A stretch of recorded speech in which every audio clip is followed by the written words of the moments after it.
Hey, I'm golf broadcaster Matt Adams. The updated and expanded second edition of my book, The Golf Round I'll Never Forget, Golf's Biggest Stars Recall Their Finest Moments, is now available. Readers can expect to march with Arnie's Army at the 1960 U.S. Open, relive Jack Nicklaus's remarkable 1986 Masters win, and be amazed by the Tiger Slam. The Golf Round I'll Never Forget, Golf's Biggest Stars Recall Their Finest Moments. Pick it up where fine books sold, including BarnesandNoble.com and Amazon.com. This day in sports history. It's March 10th, and no doubt you have heard it. And I would even bet you've said it at some point in your life. But on this day in 1976, it was the first recorded reference of a famous sports phrase. Okay, by a show of hands, who likes opera? Okay, quick count here, and that's a zero. Well, you don't have to be a patron of the arts to know this story. And it's okay if your appreciation of opera goes no further than that Bugs Bunny cartoon to understand the phrase, "It ain't over until the fat lady sings." And that phrase morphed from a conversation that then appeared in print on this day 48 years ago. In the March 10th, 1976 edition of the Dallas Morning News, there was an article about the game between Texas Tech and Texas A&M in the Southwest Conference basketball tournament final that was played on March 6th. The 19th-ranked Aggies rallied to tie the game at 72. Dallas Morning News sports writer Bill Morgan leaned over to Texas Tech Sports Information Director Ralph Carpenter and said, "Hey, Ralph, this is going to be a tight one, huh?"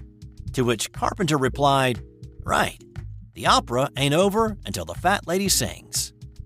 The Red Raiders went on to win the Southwest Conference Tournament 74-72 and advanced to the NCAA tournament, but it was that phrase that caught on.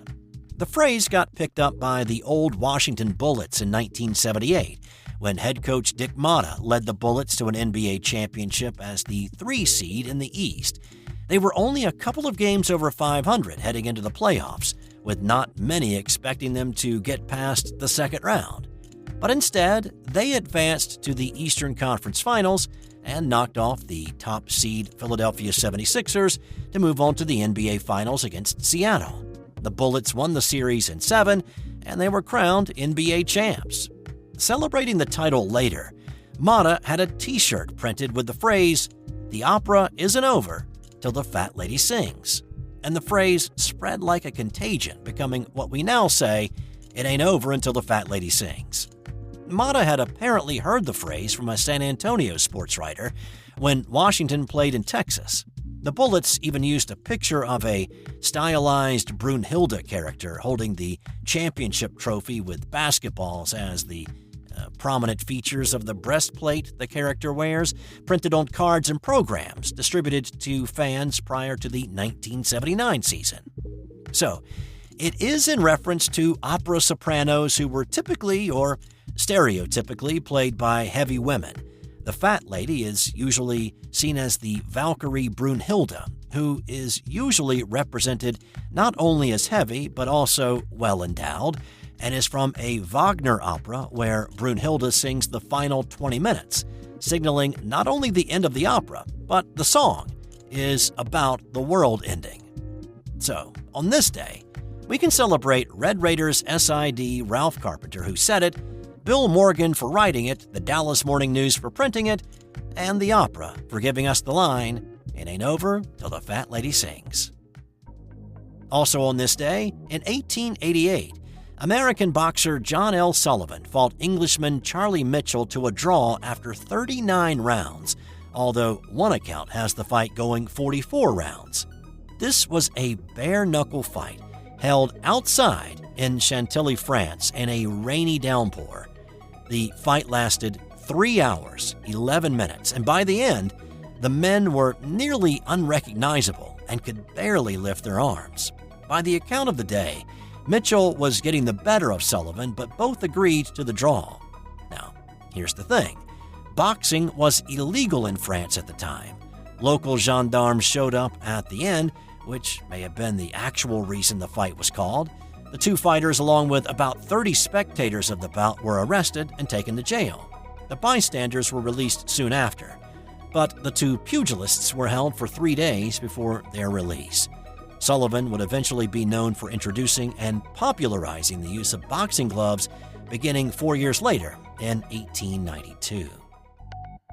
And in 1991, Eddie Sutton became the first college basketball coach to lead 4 different colleges to the NCAA tournament when his Oklahoma State Cowboys were given an at-large bid on this day.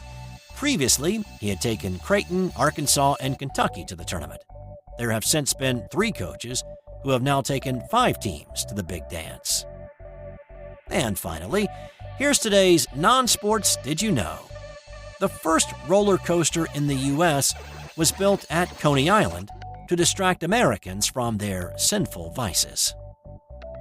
That's all for today. I'll have more tomorrow on This Day in Sports History. This has been an original Thrive Suite production. Hey there, sports history fan. This is Arnie Chapman, a.k.a. the Football History Dude, and I hope that you enjoyed this recent episode presented by the Sports History Network and were able to learn some good old-fashioned sports history knowledge nuggets. I started the Sports History Network back in 2020 with the mission to help podcasters find a community of like-minded sports history nerds, as well as helping aspiring podcasters to start their own shows. We have a little bit over 30 shows on the network right now covering all sorts of sports history, but as far as I'm concerned, we're just at the toothpick in the ocean moment, that can't even figure it out because there's so much more coming. We wanted to create the ultimate headquarters for sports yesteryear, starting with Podcast Network and our website, but we're going to continue to move into other mediums as well. And here's the cool part, because we want you to be part of our team. So if you're interested in starting your own podcast, or maybe being a guest on one of our shows, or who knows, maybe even writing an article for us over on the website. Seriously, all you gotta do is reach out to us on the contact page over at sportshistorynetwork.com. You can be as technologically savvy as a Neanderthal tapping on a stone trying to figure out this whole hieroglyphics thing back in the day. Again, it doesn't matter, because even if you don't understand the whole podcast space, we have a production team that can pretty much help you out with doing everything. All you gotta do, head over to sportshistorynetwork.com, head to the contact page, fill it out. That message goes right to me, and I'll reach out to you as soon as I can. But for now, dude, I'm through if you're through.